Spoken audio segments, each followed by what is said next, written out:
consistent, I move with the clock. I'm in the zone, I'm not casting a stone. I'm finna stand on a rock, firm foundation. I got that dog in me, like 101 Dalmatian. I got girl with me, so I knew that I'm still finna make it. I'm still finna take it. I hopped in the ring and I'm still going crazy. I cut off this thing like I just got a taper. I walk in the storm and then God gave me favor. I'm still going forward. I just had the luck in the Lord. I knew that I'm finna make it. Doing my old self, he got deported. Shout out to the king and I'm finna take Let's get it.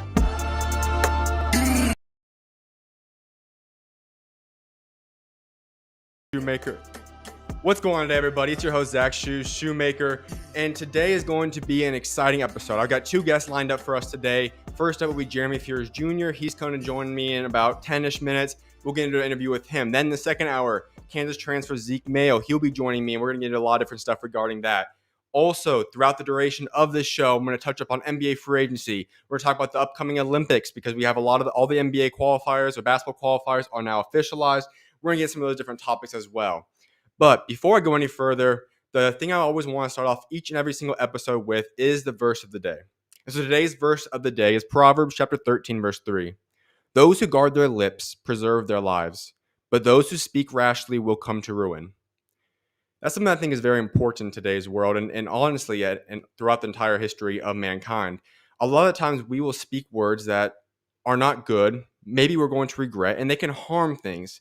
Now, when it says preserve their lives, a lot of time we tend to get into situations where we say something that we're going to later regret. We might come out of it and say something out of anger, bitterness, anxiety, so on and so forth. But truthfully, we must find ourselves and find a way to calm ourselves down and not just speak words that come straight to our mouth.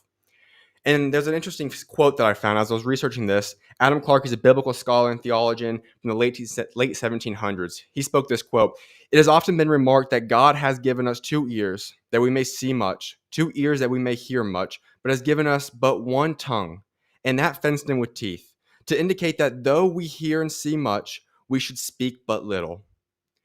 I think that's something that we need to sit back and just reflect on. We do have 2 ears. We do have 2 eyes. To be able to take in the beauty that God's created with our eyes, to be able to hear others. And the truth is that a lot of the time I feel like we are in a position where we want to speak more so that we sound as if we are more validated, as if we are more important, as if we know what we're talking about and are extremely wise. However, the truth is that when we put ourselves into that position and we start to believe that what we say is more important, we're honestly hindering ourselves from growing. I believe I alluded to it in the last verse of the day, but when we allow ourselves just to hear and listen, we can grow in wisdom. God can use every single person, as long as we use discernment to know what God is trying to speak to us, to be able to impact us and grow as people. And if you ask me, I think it's much more important to be able to be wise, not necessarily in the eyes of others. That may or may not come, but to allow us to be truthfully wise as opposed to allowing others to think that we may be wise. When we live in true wisdom, we have the ability to live out the life that God called us to live out. Coming with wisdom can be discernment, can be understanding God better, can be following the path and allowing the word of God to be the light for our feet. And I think that is critical for what we need to do in this world. If we allow ourselves to truly recognize that, you know what, I don't know everything. There is plenty for me to learn, and I can utilize each and every single conversation and opportunity to grow in wisdom. Then at that point in time, we will allow ourselves to advance in our wisdom, advance in our understanding, and become more wise in and of ourselves. And that may or may not reflect in the ways that others view us, but that should not be the importance. We are not living for the approval of mankind, but yet we are living for the approval of God and God alone. So I just want everyone to reflect on that once again. The verse of the day, Proverbs chapter 13, verse 3. He who guards his mouth preserves his life. Wise and good words can preserve life. This is true for both a moment crisis and over a lifetime. So don't forget the verse today once again, Proverbs chapter 13, verse 3. But those who guard their lips preserve their lives, but those who speak rashly will come to ruin. So that is what we have for the verse of the day today. And as I alluded to, we got a lot of different topics I want to get into today. NBA free agency, the offseason is starting to slow down a little bit now, but we still got a lot to get into regarding that. And on top of that, we now have the Olympic qualified teams for basketball. I want to break that down, some of my projections and what I see happening there. So there's going to be a lot of different things I want to get into today. But before that will be on the back end of the episode. I want to make sure we get into our interview with Jeremy. So I'm going to go on a little break right now, and then I'll get Jeremy in here, and we'll start that interview up in a few minutes. I appreciate each and every single one of you guys for tuning in at this point so far, and look forward to seeing you guys in a few minutes. All right, God bless you guys.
if you were to have the ball in your hands the whole game, you're the guy for a whole season, 82 game season, how much do you think you're averaging?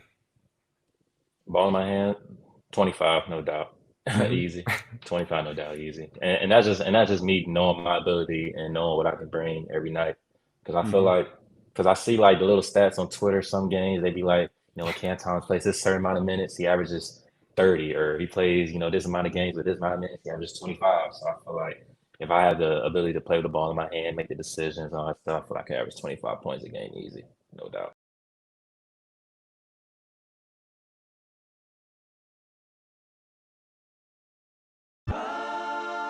Staying consistent.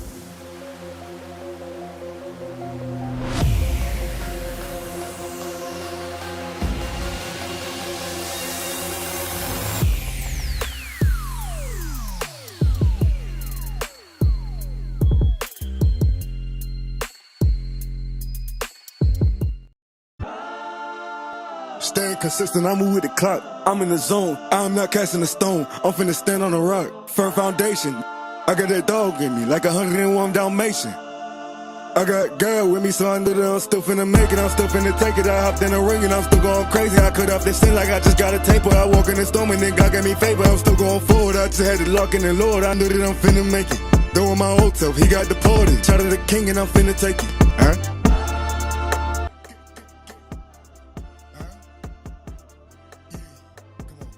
What's going on, everybody? Welcome back to today's episode.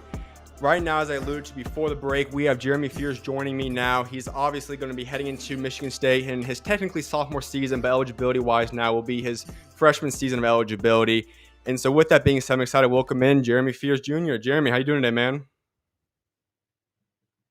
Good. How you doing? I'm doing great. Awesome, man. I'm doing great as well. Well, the first thing I got to ask you is you're back on the court now. I know you've been playing a little bit now, getting back in. What's it feel like just to be back on the court playing again?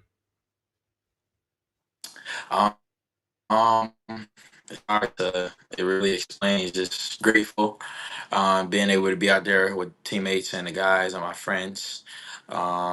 You really can't ask for much more. Just another opportunity to go show what I can do.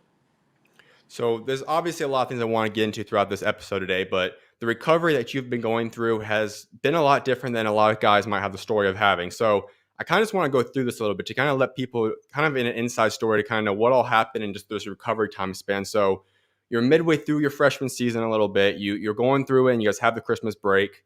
You're back on December 23rd and the incident occurs. Walk us just through that night, what you're able to remember Yeah. from everything that occurred then.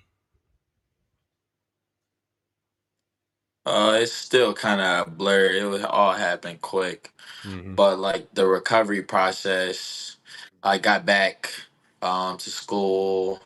I believe December 31st, the game we played Indiana State. And my kind of recovery started that day. I was able to do like some stretching and some movement and just some strength and exercises. But really, just Nick Ritchie and Coach Guest, they really helped me just been having to go do rehab and recover. And I was really only able to lift for a few months every day. So I just lift every day and did rehab. That was really my main goal. And then I could do some form and some cheer shooting. But once we got around maybe March, I was able to start moving and jogging and light running. So the process they did say would take about 3 to 6 months to recover. So in 3 months, I was kind of jogging and getting back to moving. In 6 months, which was I would say last month, I think I was able Mm-hmm. to just back full contact activities and no problems with everything. So obviously, I still have to rehab and recover every day. So it's Sure. still getting better. The unique thing about your injury, though, is that obviously you have the whole physical toll. You have to get your leg ready to play, all those aspects. But I have to imagine that there also has to be a mental aspect too for yourself because it's not just a simple, you're on the court and an injury occurs. This is a whole other incident. So, how have you dealt with the mental kind of coming back from that mentally? Um, Really just obviously having to build the trust and everything back up, but just still being know what I can do. Like nothing really left. It's just something that take a little time, but also knowing that it's something that happened. It's life, but I can't really control it and just continue playing and keep doing me. I know just talking to a couple of your teammates and having them in interviews, Coach Izzo talking about you, you had a very positive outlook throughout the entire process, which if there's anybody that has an opportunity to be negative about it, be down about the incident because of what happened, both from the mental aspect, like I alluded to, the traumatic aspect, but also the physical thing, how were you able to stay so positive throughout this entire recovery time and even to this point? Um, this a lot of things. It could have went way worse than it was. I think I got blessed, and it was a minor, I think, incident. Obviously, it was big, but the way I look at it, I was still able to play basketball. I'm still back healthy, 100% now. I got stronger. Think I got better IQ wise, and it just helped me overall. And then still being able to be a freshman again, so that really helped me. And it's like I just gained a free year of college. The way I look at it. That is a huge thing because that just, I believe it was a couple weeks ago now that you officially got the redshirt opportunity. So, like I said, essentially you're going to your freshman season all over again. How big do you think that is going to be for yourself now, knowing that you got essentially a whole year of learning, developing, just kind of understanding the college lifestyle, and now you get to really start your collegiate career eligibility wise? That's huge. Just being able to, who knows if I will need, all 4 or 5, however many years.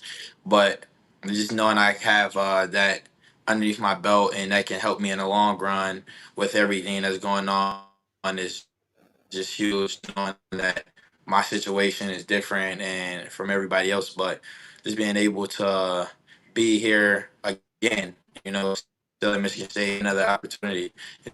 You can't really ask for much more. I also want to ask one other thing about the incident. So you obviously have to go to the hospital. You have, I believe it was a 3-hour surgery. When you woke up and it kind of just, you had to kind of just get realized and settle in what all occurred. What was going through your mind right then?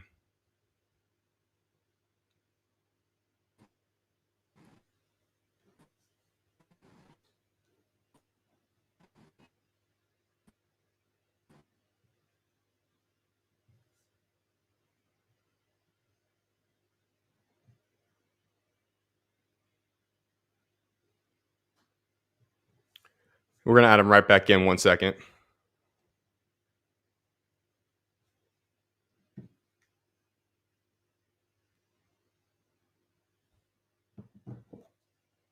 So we'll get right back into the interview in a second. He just has to reconnect.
If you were to Yeah. have the ball in your hands the whole game, you're the guy for a whole season, 82 game season. How much do you think you're averaging? Ball in my hand, 25, no doubt. Mm-hmm. Easy. 25, no doubt, easy. And that's just me knowing my ability and knowing what I can bring every night. Because I feel Mm-hmm. like, because I see like the little stats on Twitter, some games they be like, when Canton plays this certain amount of minutes, he averages 30, or he plays, this amount of games with this amount of minutes, he averages 25. So I feel like if I have the ability to play with the ball in my hand, make the decisions, all that stuff, I feel like I can average 25 points a game easy, no doubt. Okay.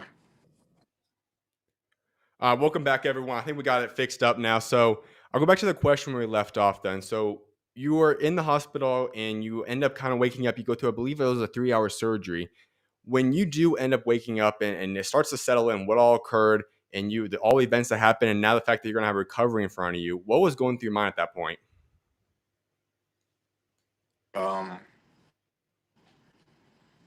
I can't really remember, but you know, just now I know the doctor said it'll probably be a 3 to 6 month process, and I'll just have to, take my time. And they said, they've seen worse, and this is not really nothing to really worry about. But I didn't know that this would be a process that I have to trust and take my time on. So really, just understanding that this will be a process was probably the what I was really thinking about the most at that time. Now, I also saw that this was pretty much the longest you've ever gone without being able to play basketball, at least freely, the way you like to play. From the time you've been 3, 4 years old, you had a ball in your hand, you were consistently playing basketball. How did you get used to that change? Just knowing that this for the longest time in your career, you weren't able to play basketball the way you've been accustomed to your whole life. It was different, obviously. I'm used to playing basketball every week or every month. Like literally, like everything I do is play basketball. So just not really being able to play basketball is really different, and it was kind of weird for me. But obviously, I was getting better in my body and getting stronger and seeing progress in myself. That that big of a picture, the thing about basketball, just getting better. I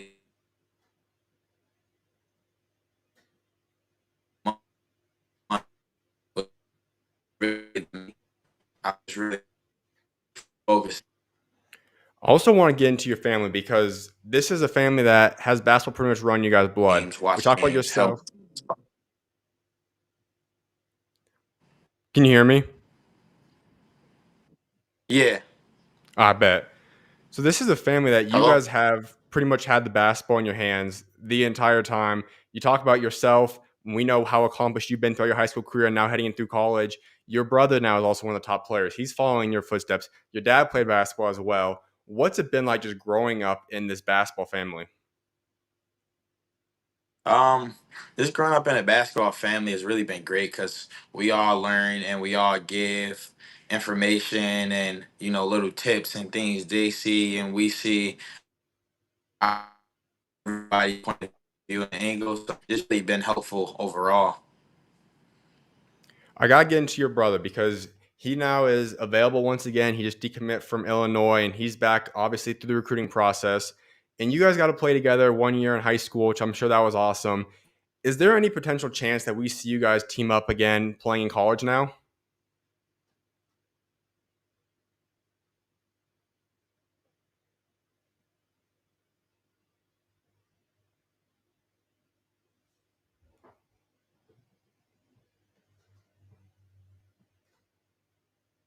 Looks like we're having another connection issue. We'll get him right back in here.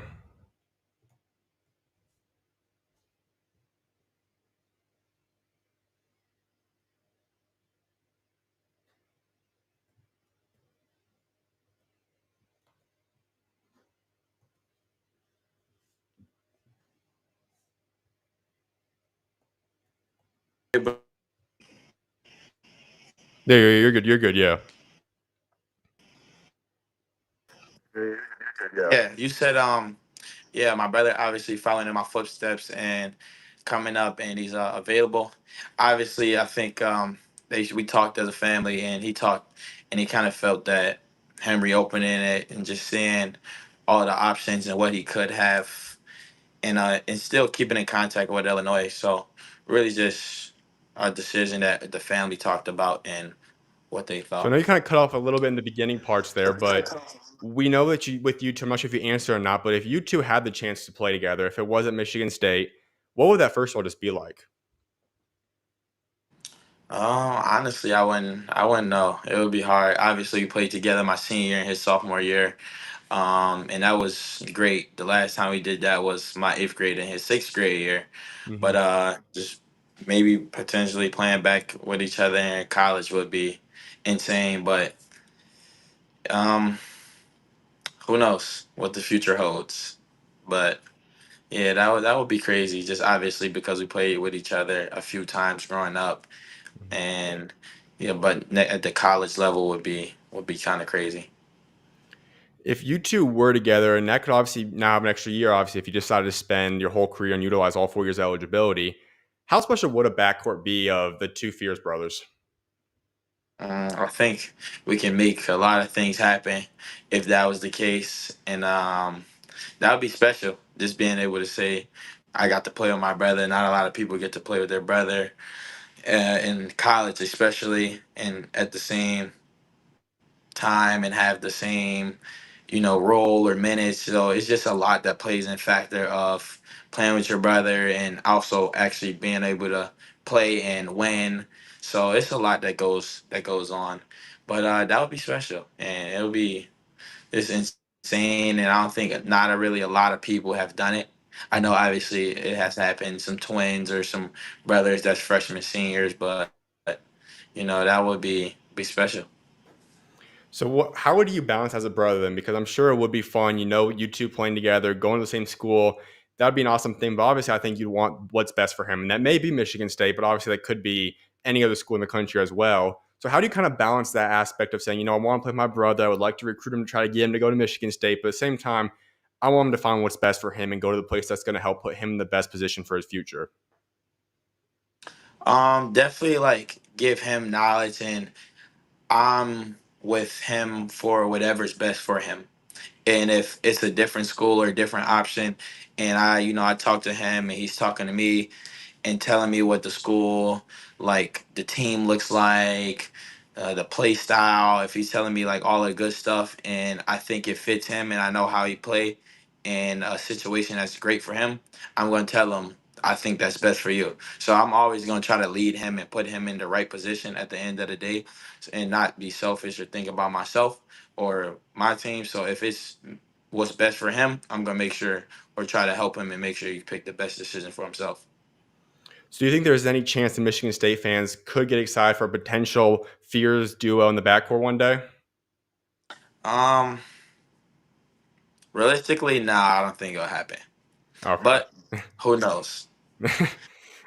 All right. So my last thing I got to ask you about you two is that you are extremely accomplished high school player. We talk about McDonald's All-American, two-time gold medalist. I mean, the list goes on with all the awards you won. And that's pretty hard to follow up. And now your brother's coming up along, and he's now going to most likely be a McDonald's All-American. He has a chance to win. He has gold medals. He's been a very accomplished player. So if you were to go back to yourself at the same age that he is right now, which one of you two do you think is better? Um, I would say I think we probably right there because Mhm. he has accomplished a lot this past year with prep school ball. Yeah, I think what kind of helped me is I did do prep my sophomore and junior year, so I kind of had a little advantage. But I think him going prep this year was really big for him. It helped him, and just seeing different competition and different levels, like more college-like players. sure. But I'll probably give me and I'll say I had a good team, but we also had different roles and we were two different players and play styles. So that really could play a factor in what you would say. I think at the time he's a better scorer than me. I would Mhm. say like at the same age he could score the ball better than me. But if you're talking about like playmaking and stuff like that, we all have different. We all have different. Can you hear? Yeah, you're good. You're good. We all have different attributes, so that really plays a part in and everything. So So I do want to go into now your recruiting process. So we're going to get to Michigan State and all these different aspects. But if we go back, what was it now, a couple years ago, and you're going through this recruiting process, and I believe it came down to Michigan, Michigan State, Kansas, Illinois, UConn. How did Coach Izzo ultimately win you over? really just going to visits on my official visit, going to coach house. It was just a place that felt like home and place like where I can trust the coaches and trust everybody, and just a place that I felt welcome and a place that I think I needed and I wanted to be. Mhm. So just being able to make that decision and talk it over with my family, just felt like this was the right place. And here, this is the right place. So I wouldn't change it for nothing else. When you commit there, you kind of made a decision that, and obviously we end up having the injury and everything occur as well, but you knew that there was going to be a lot of veteran presence there. Obviously it's going to be AJ. There's going to be Jaden there already. You got Tyne. You have all these different guys that Tyson. You already have all these different guys that you were going to, in a sense, have to play alongside. But also on the bright side, you also had a lot of great guys you could pick their minds and learn from. What was that decision like? Because a lot of guys like to say, I want to go somewhere where I'm guaranteed to play, start right out the gate. What made you kind of say, I'm okay that I'm going to get some minutes, but I'm also going to be able to learn from a lot of guys that are very established and very good collegiate players? Really, that decision, obviously, we know Tyson, Jaden, Malik, like they had a chance to come back, but we didn't know. But at that time, it still was like no matter where you go, you're still gonna have to play and earn a spot and earn minutes regardless. So we're Mhm. not taking an easy way out or trying to do this or do that. So at the end of the day, we're gonna compete, go in, and obviously you go and gain whatever you get. Like if you go in and coach thinks this or coach think that, you trust coach. Coach is one of the greatest coaches to coach. So it's Mhm. like I'm not trying to take the easy way out or do this or do that. So I'm just going in and play hard. And obviously they helped me. Tyson and AJ and Jaden, they all helped me a lot. Just really understanding college basketball. They have the experience. You can't really prepare for college basketball. You just have to be present and enjoy the moment. So you look through your freshman season, the ups, the downs, everything that came along with it. What's the biggest thing you'd say you learned from their very first year in college? College is a different speed and a different like everything. The fans, the game's pace, the atmospheres, just everything is a lot different, and you have to come in and be on your best game every game Hmm. because like teams are really good. All right, so we talk about you and Coach Izzo now, and Coach Izzo, as you alluded to, he is one of the greatest coaches of all time, Hall of Famer. He's accomplished as much as any coach could really accomplish. What is your guys' relationship like today? Uh, I think me and Coach Izzo relationship is great. I talk to him, he talks to me. He asked me some questions about basketball and like off the court stuff. I asked him some questions. I think if I needed anything, I would be able to call him, and he would answer and help me and just be able to do what I need to do on the court, take care of the on the court business, and make his job and my job a lot easier. Obviously, I'm a point guard here, and I think that's probably one of the hardest positions. Oh, yeah. And just making sure I'm taking care of my business. And that is the huge thing because every position obviously is crucial, but you are the coach on the court. You're going to be the point guard, and obviously the expectations you're going to be the guy now for at least the next couple of seasons, potentially even 4 years if that's what you decide to do. How critical do you think it's going to be you in your relationship with Coach Izzo going forward throughout the remainder of your career at Michigan State? Uh, 100%. Every like, you have to make sure the point guard and the head coach is always on the same page, no matter what, Mhm. because that's who makes sure the team runs smoothly and good. Like, coach can only coach so much, but if the point guard that's playing has to be the coach that's on the court too. So just making sure that we're on the same page and I'm doing what he need me to do and making sure the team is doing everything we should be doing. What is his plans for you as you head now into your technically freshman season? What does he expect from you? What does he want from Jeremy Fears? Definitely to lead the team, continue to work, push everybody, and just be the leader that he know I can be and you're recruiting me to be, and be that winner that he knows. All right, so you got to give me your favorite coachism memory so far throughout your career. What's in the recruiting process? It's been through your first year on campus now, this off season. What's your favorite coachism memory that you've had with him so far? Favorite coach is a moment. Um, Probably when I think I was about to get a tech one of my games early, or the ref said something, so he told coach, and we came to the timeout, and he started like looking at me, and we all sitting in the chairs. He's yelling at me, and then he just like break the clipboard in front of me, and then I'm just looking at him like, all right, and then he started writing on the board a play, and then but he broke the clipboard, so he was yelling. But that was like the first time that he really got on me in the game, so it was pretty cool. But like in the moment, I'm like damn. So is he typically always hot? I mean, we see him always. He's kind of got a little bit more of a passion behind him. Is one of the more energetic. You could say maybe even mad sometimes on the court. Is he always like that? Is it more just so his game mentality, or maybe even practice mentality, or is he kind of have two different personalities when it's on and off the court, or even if it's at practice or something? Definitely, I'll say during the games and practice, obviously he's fired up, and I think that was probably one of the main reasons why I wanted to be coached hard. Hmm. He got passion and love for the game, and he still cares. It shows that he cares. He coaches hard, so it just really shows that he cares about the players, the program, the team, and it's just the main reason. Like he love him. He coaches hard. He wants you to play hard and give 100%, just like I want him to coach and give 100%. So that's really like a big plus. But also like off the court is you almost don't even talk about basketball. It's about life, family, how you doing in school, and that's just another plus in the aspect of him and Michigan State. Like off the court is just everything other than basketball. You rarely talk about basketball. So that's just a huge plus. So obviously, I know we already kind of touched up on some of it through the recovery process and everything you've gone through. Then it obviously wasn't going to be much about basketball during that time span because you weren't going to be playing for them that season or the second half of the season. How did you see your guys' relationship grow during that time span?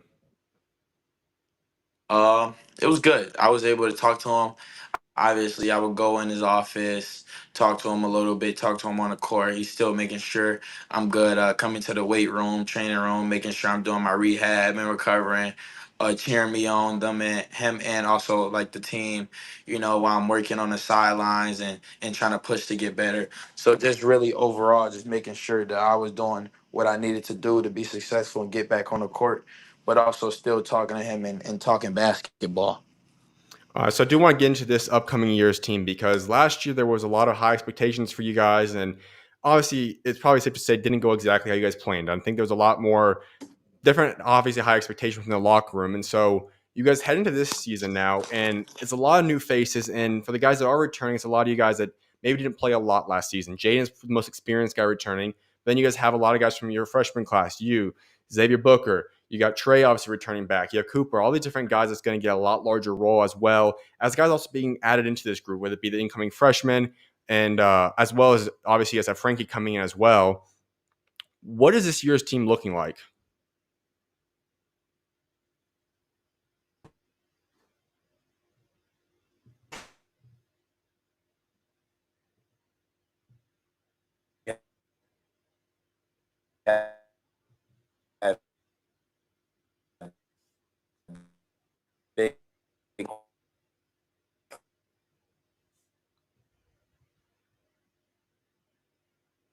We are kind of going to be like, I guess you can say, we have and what our team looks like.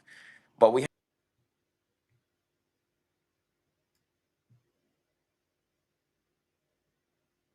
We have a little connection issue again real quick. I'll get him back in and we'll get right back to that question.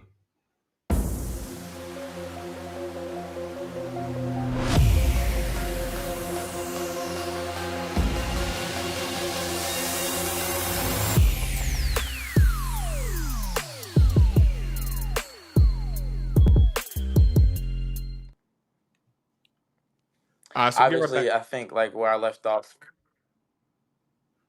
I just re-asked that question. So you look at this team now, and last year, obviously, I don't think the team had lived up to the exact expectations that you guys were looking forward to.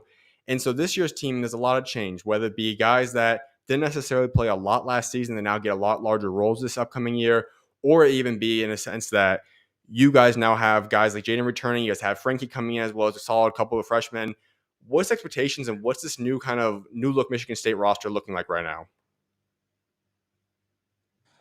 We have a little bit of everything. We have guards, wings, shooters, bigs. Like, I think we are a unique group just because we have everything and everybody can give us something, whether it's on offense, defense. The freshmen are looking good. The returners, and we have some players with some experience, but also everybody that's on the team is ready to go and hungry. So I know we're gonna be going 100%. We already competing hard in practice and open gyms, so I just think like we have a unique group, and obviously, I guess you can say we're looked at as underdogs or whatever. But I know we have a special group, and we're gonna turn a lot of heads this year. So you just see a lot of these guys. How's the chemistry going? Because obviously like, it's a lot of new faces there with really only one guy that's been super experienced in Jaden Akins. What's this the chemistry in the locker room like with you guys? Oh, it was great. Obviously, it was kind of different. We brought in two transfers, then we had three freshmen early, so it was really a lot of people getting to know each other. But we've been going out, going places together, spending a lot of time together. So just really building that really helps a lot. Just because obviously you don't really know each other, so we have to build a chemistry some way. All right, so you guys look at this upcoming season. You mentioned you guys are pretty much underdogs, a lot different than expectations from last year when you guys were hyped up to be a potential national championship contender. What's that kind of chip on your shoulder, guys? Now you guys now have. What's it like, kind of heading into the season, saying, you know what, we're Michigan State, and maybe people aren't looking at us as if we're contenders, quote unquote, but we know that we have a chance to upset a lot of people and potentially make a lot of noise this year. Just really trying to get Michigan State basketball back to Michigan State basketball. And go out, play hard, 100%, execute, do what we need to do, and just find a way to get the win. Like, winning is really the most important part for all of us right now, and everybody's a competitor and everybody wants to win. So you can't really, you know, do anything about that. But everybody got to find a way to win and make winning plays. All right, so you guys just talk about these guys on this roster. Who's some guys you think are standing out so far? As you guys just kind of had some summer ball practices and whatnot. Who are some people that maybe people aren't even looking at and saying, you know what, I expect them to be great, but you see kind of showing up and potentially could be a breakout candidate this year? Obviously, Jax, I think it wasn't fair. He was kind of injured last year and really didn't get to show Jax, but everybody knows what Jax can do, and I think like he has a full summer and been able to do what he's able to do. Booker took a big step and a big stride, obviously from freshman to sophomore year. 1 year under his belt has really helped. Carson has really improved. Obviously, he's be locked up on defense and offense, getting more comfortable and, really trusting himself. Big Shimon from the transfer is nice. I like him. He can make the three. He can post. He does a little bit of everything, but also really smart. Frankie is a lot more athletic than I expected. He kind of sneaky bounce. Mm-hmm. Can make shots, and he's 6'7", so it's a mismatch nightmare. And obviously, everybody else we have on the team. But those are some of the few players that, uh, you know, I think literally everybody on the team is can help in some way or some form. But those are a few of the names.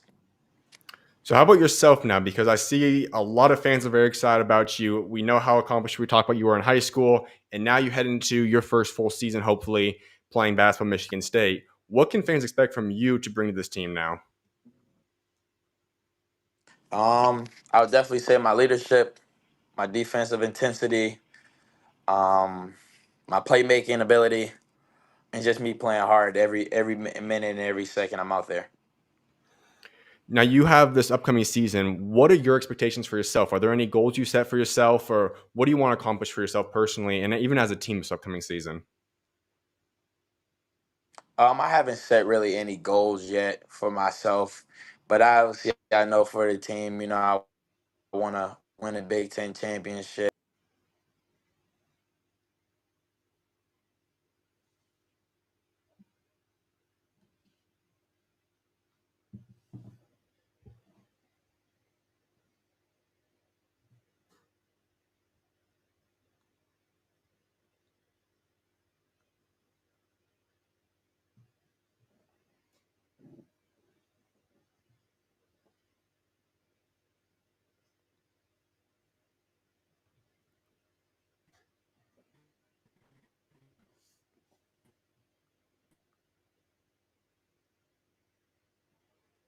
I think we got him back in.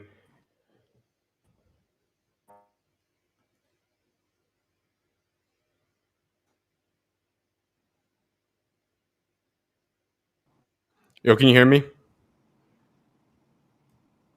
Yeah. Uh, Yeah. so it cut out right when you said win a Big Ten championship. Oh yeah. So I really haven't said.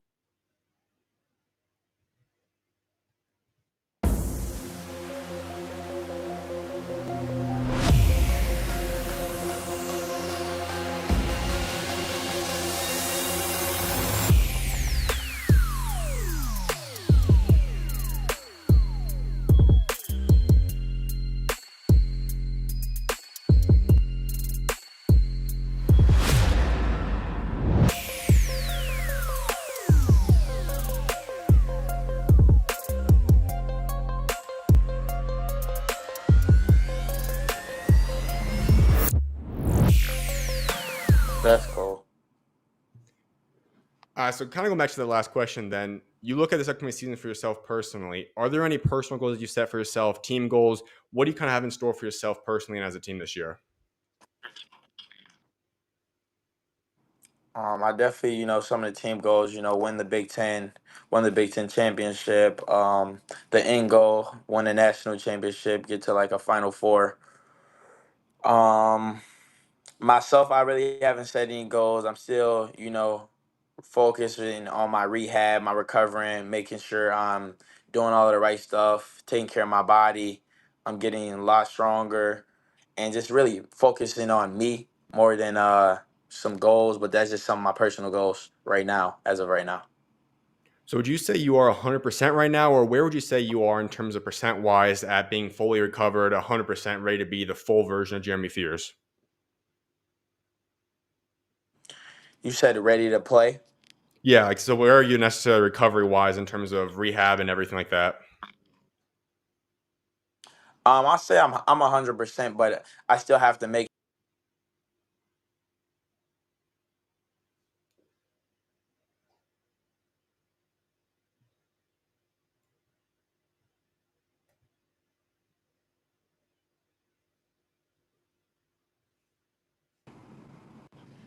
I still have to make sure I take care of my body.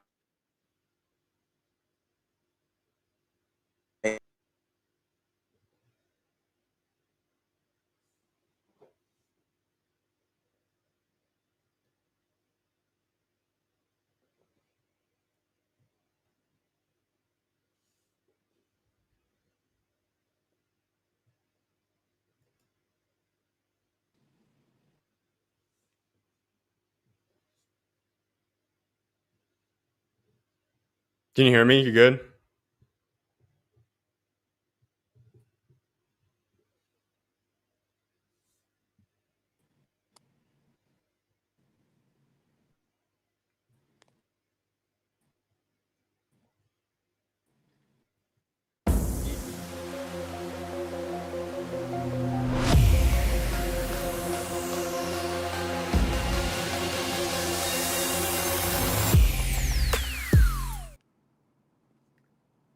So in terms of the recovery aspect, where would you say you are? You're at 100% now. Do you feel like you're the full version of Jeremy Fears, or if not, how long until you think you're going to be at that point? I'll say I'm at 100% right now. Obviously, I still have to make sure I say I'm at 100% right now. Obviously, I have to make sure I'm still smart and maintenance and making sure I do everything and all of the right stuff for my body to make sure there's no injuries or no problems. So really just making sure I take care of my body and get stronger still. Absolutely, man. Well, I got one last question for you, and that is when you look at the next potentially 4 years of your career at Michigan State, what is it that you want to be remembered for as a Spartan? Definitely winning, and hopefully winning something big, such as a championship, national championship, or going super far in a tournament. Just really winning because not a lot of people or teams have a great team and a chance to win or do something special. So I know that will always be remembered. Absolutely, man. Well, I definitely appreciate you for taking time to come on today, Jeremy. I'm excited to see what God's got in store for you this upcoming season, and keep doing your thing, man.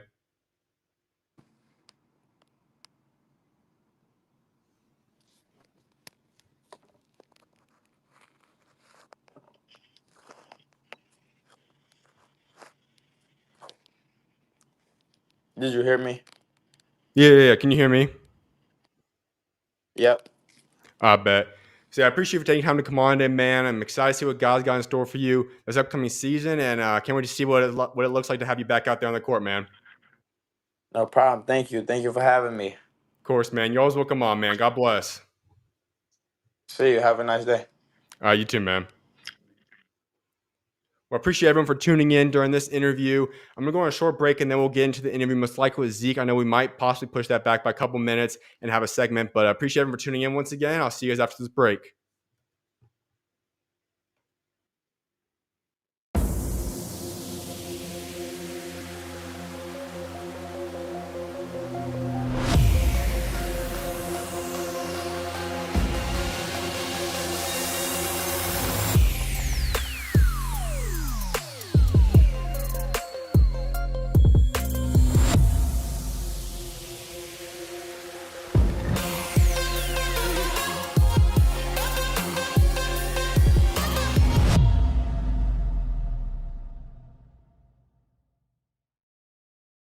From the moment I was born, a ball was in my hands and a deep passion for sports was ignited. My dream was to play the game for as long as possible, but God had other plans. After battling with severe illnesses caused by black mold poisoning for nearly 4 years, I made the difficult decision to let go of my on-court dreams heading into my junior year of high school. However, I was determined to have one last victorious moment as an athlete, and that was achieved on February 9th, 2019, when I ran a marathon at the age of 16. That night, as I took a recovery Epsom salt bath, I felt God place on my heart the idea to start a podcast. Although I didn't know where to begin, the first episode of SchuZ Views dropped on March 11th, 2019. Over the next 1,183 days, more than 600,000 people tuned into 1,056 interviews. Then, on June 6, 2022, my final interview for over a year was released featuring Jameer Young. I never once thought that I'd be off the air for over a year, but the truth is there was something missing in me. At first, I thought creating a website would help fill that void, so I went and put together SchuZ.net, but nothing changed. Throughout the next month, I continued searching for answers, and eventually, God worked in the only way that would have gotten my attention at that point in time. Through something work-related. By the end of July 2022, my parents blessed me with the opportunity to build a studio. However, before breaking ground, the real change began. On August 3rd, 2022, my life changed forever. Once again, I happened to be taking a bath late into the night, and suddenly, an indescribable feeling came upon me. It was a profound urge to open up my Bible and read. I turned to 2 Corinthians chapter 4, and since that night, not a single day has passed without me spending time in the Word. You see, what was missing all along was Jesus. On August 6th, my dad and I began to lay the foundation for the next chapter of my career. Simultaneously, the foundation of who I was created to be was also being laid. Over the years, I had lost sight of my Lord and Savior Jesus Christ. I knew of God, but I didn't know Him, and I certainly was not following or living like Him. But day by day, the new me began to take shape. My former self's sole priority faded away, and I began to live out the acronym I often talked about, FJTFOE. It stands for First Jesus, then Family Over Everything. God became my everything, and He transformed me entirely. He helped me rediscover my love for family, running, lifting, playing basketball, giving back, the church, and most importantly, Him. This journey began with a craving to nourish my old identity, but God's hand was always in control, rapidly shaping my new identity. As God transformed me, He also grew my relationship with every member of my family. Together they stood by me and contributed to the person I am today. Through it all, Ephesians chapter 3 verse 20 manifested its truth in my life. The blessings I received far exceeded anything I could have imagined. The truth is that God's hand has always been there, but now I'm committed to following His path. Although I may look different, and my heart has undergone a profound change, I am truly blessed to announce the beginning of a new chapter. Starting July 24th, I will be launching my new show, the SchuZ Show, which will air on my YouTube channel every Monday, Wednesday, and Thursday from 5 to 7 p.m. Eastern Time. I can't wait for you guys to join me in this next chapter. I'll see you guys soon, and may God bless you all.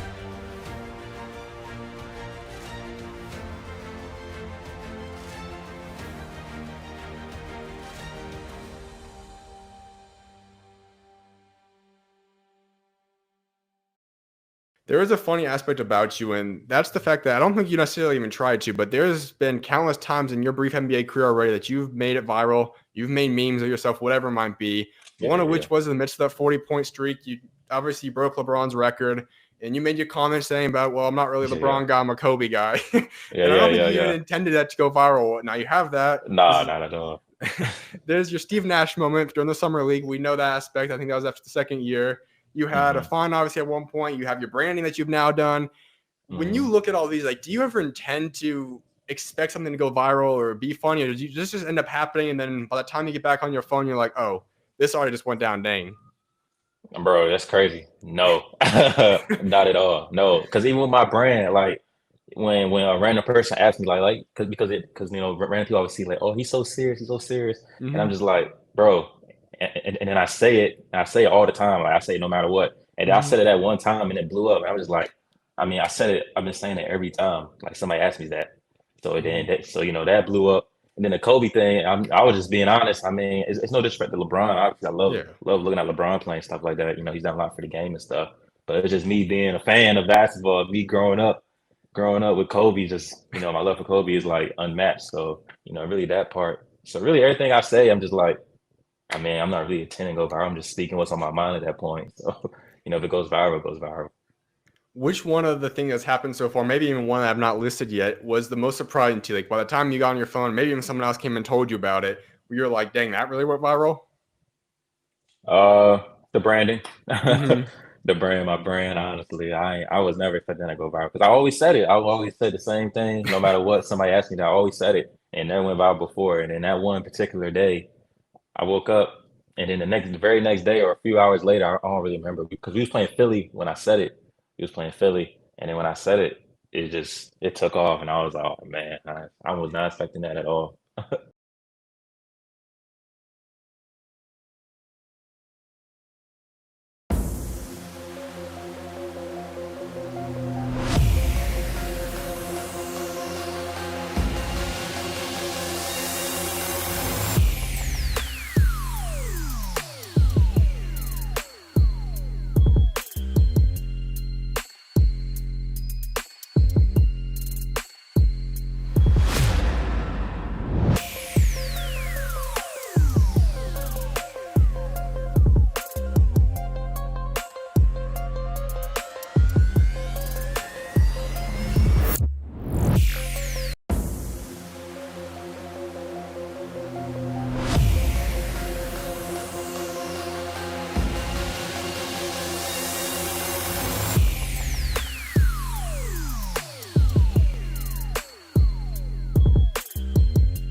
Staying consistent, I move with the clock. I'm in the zone, I'm not casting a stone. I'm finna stand on a rock, firm foundation. I got that dog in me, like 101 Dalmatian. I got girl with me, so I know that I'm still finna make it. I'm still finna take it. I hopped in the ring and I'm still going crazy. I cut off this shit like I just got a taper. I walk in the storm and then God gave me favor. I'm still going forward. I just had to lock in the Lord. I knew that I'm finna make it. Throwing my old self, he got deported. Shout out to the king and I'm finna take it. All right, welcome back, everyone, to the SchuZ Show. So the Zeke Mayo interview is going to be postponed for a little bit. We're going to see if we can get him on the end of the show and then do the interview there. If not, we'll have to redo it another day. But with that being said, we're going to move up and do some of the segments I talked about in the beginning of the show right now before the potential Zeke Mayo interview. So the very first topic I want to get into is with the Olympics have now been set in terms of basketball. We have all 12 teams. The tournament has been wrapped up now. And so here's the 12-team list. In Group A, we have Canada, Greece, Australia, and Spain, which will be one of the most loaded regions you could possibly get out of there. Then Group B will be Germany, France, Brazil, and Japan. And the C group will be USA, Serbia, Puerto Rico, and South Sudan. Obviously, this is going to be a very exciting Olympic time. This is a very, very tough qualifying event to get into now. We're talking about a game that has become globalized, a game that has many, many countries that did not get the top teams in there. We talk about a country with Luka Doncic in Slovenia. They're not going to be playing in there. We talk about Lithuania. They have a lot of talent. The list honestly goes on. Italy is not going to be making an appearance in there. Nigeria is not going to be in there, and they have had a lot of talent. And so we're looking at a group that has been set now, 12 really good countries overall. Obviously, Group A is the one that everybody will be emphasizing and focusing in on. When you talk about a country that's Canada, who will have an entirely made up NBA roster playing out there in the Olympics, they are loaded. Greece, you have Giannis. You have tons of talent on that team as well. Australia is loaded with many, many, many NBA players. And Spain is one of, if not the best countries overall in the entire world. We know how dominant they have been. They just won the World Cup last year, they won the Euro Championship a couple years ago. They've been a top competitor year in, year out. So that's obviously going to be an exciting one. And we also go into Group C with USA. This will be one of the best USA rosters we have ever seen. We have a lineup that we finally get to see Kevin Durant, LeBron James, Steph Curry, Kawhi Leonard will be playing there, Joel Embiid, Anthony Davis, Bam, Booker. You have Jason Tatum. This roster is loaded top to bottom. Anthony Edwards. It's going to be fun to watch them play. So that USA should have an easy overall trip to making to the final tournament. That division will be pretty interesting to see who gets second place out there. And then the Germany, France, Brazil, and Japan one will also be quite interesting as well. So that is now set. Obviously, Olympics start in just a couple of weeks, and I will be covering that once it gets to that point in time. But with everything now being set up, we now know that USA has a scrimmages set up in the upcoming days. They've got practices and training camps. Kevin Durant does have a minor injury that people are saying is just going to be precautionary at this point in time. But it's going to be exciting times. This is a chance to see potentially the greatest team ever formed from Team USA. It's going to be up there. Now we'll see exactly where they are, how good they are when they play all together. But that is what we have in store for Team USA in the Olympics right now. And it should be a very, very exciting Olympics overall, but especially in the basketball side. So that's what we have in store for the Olympic qualifications right now. And we're going to go another short break before doing our last segment, and then we'll hopefully try to get Zeke in right after that. So I'll see you guys in a few minutes. Talk to you later.